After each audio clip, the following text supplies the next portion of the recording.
Hey, I'm Rob for JestaThaRogue, and this is a quick pundown of Ronin of the Reach, which I played at Essen Spiel 2019 and is also on Kickstarter right now at time of recording. This plays 2 to 6 players and plays in about 10 minutes. And in this game, everyone has a ship and you are either playing all against each other, trying to battle to the death to be the last ship standing, or you have some sort of team objective variant as well that'll come with the game. And as you can probably tell by looking at us play at the moment, this is a dexterity game. That is the main mechanism, is dexterity. You're going to move your ship by flicking it. And that's the first thing you do on your turn, starting with the start player and going round in turn order. Everyone must flick their ship, and you have to flick it from the back because that's where the engine is, of course. You could try and flick it from the corner and try and turn it, or you could try and flick it in the back from the middle, try and get a nice long run. It all depends on where you need to be and where you're trying to position yourself in order to fulfill the next step. Now the next step is important. It's where you play your action cards. Everybody's going to play a card face down next to their ship that they're going to activate. Those will allow you to fire. So if you've got a laser, you can shoot anyone straight ahead of you and deal them a damage. If you've got a missile that can hit anyone within line of sight and deal them a damage. But you can also protect from these. So you've got your ability to play a defense that defends against the laser. So if you think someone's going to shoot you with a laser, you can play that and that will block that. Or you can play the card that lets you block a missile attack. There's also a boost, so if you're in the way of somebody's laser but you've already used your laser defense card, you can use your boost to just kind of flick your ship and get an extra movement and try and get out their way before they can shoot you.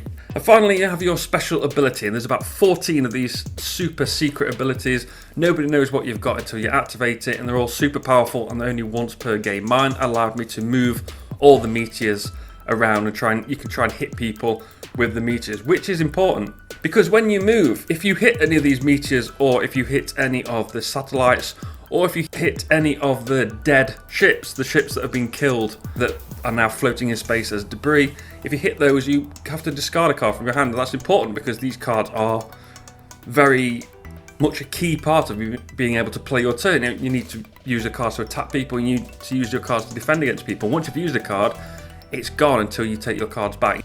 So yeah, that's it on a typical turn. So everybody's going to stop the start player, flick their ship to move it, then everybody's going to go around and put a card face down. Then everybody's going to activate those cards in order. If you shoot someone and they take damage, they then reveal their card, and if they shoot one, they will then activate their card, and it'll sort of chain around the table as well. So it doesn't always go in turn order when you're revealing the card. And then you discard that card and you go move the first player clockwise and you start a new round. And in the game we played, the last ship surviving wins, which sadly wasn't me. I did finish second though and had good fun playing.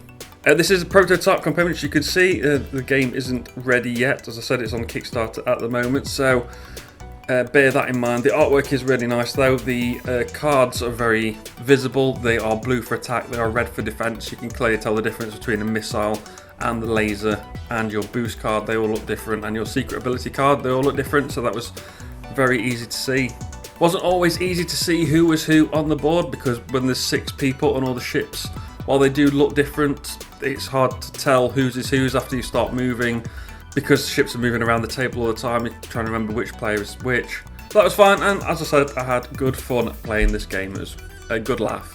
I just realised this is the pundown. I haven't yet made any puns, so I'm going to say this is a game you can play before or after playing something meatier. There you go, that's a pun. Ronin of the Reach, more like Ronin of the Reach into your wallet and back this on Kickstarter. There's another one. Not a very good one, but it counts. So, bad puns aside, remember to like, share and subscribe. You can follow me on Twitter at JTRPodcast or find the blog at jtrpodcast.com. I've been Rob, aka JestaThaRogue, and I'll see you soon.